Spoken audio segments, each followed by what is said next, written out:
Already অনেক আগে ইসলামেরা ছাড়া আছে, এদেরকে সাজিয়ে রাখা হয়েছে আমাদেরকে কন্ট্রোল করার জন্য। দিনটা যে এসে যাবে এরা ঝুপঝাপ করে লাভ মেরে বেরিয়ে চলে যাবে, সেদিন তোমার আমার কি হবে? হ্যাঁ, আজ তো তবু একটা নওশাদ বলছে, তোমাদের হয়ে আওয়াজ তুলছে। আজও কিছু হলে থানা পুলিশ কেস কামারি কোর্টে কেউ তো একজন মুভ করছে।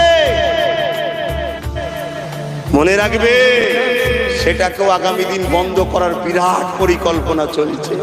এর জন্য দেখবে অনেক হুজুরকে মাঠে নামানো হবে, অনেক মুফতি মৌলানাকে মাঠে নামানো হবে। বিরোধী ৭৮টা নিয়ে কোনো টেনশন নেই, একটা তোমাদের হয়ে যে বলছে ওকে মিটাতে কি করে হবে, এটা টেনশন চলছে। কথা মাথায় ঢুকছে? তাই বাপ ভাইদেরকে একটাই কথা বলো, আমরা বন্ধু আর শত্রু চিনতে হবে। চিনা দিন এসেছে, যদি তুমি আমার বন্ধু হও তাহলে আমাকে ভাগিদারিতে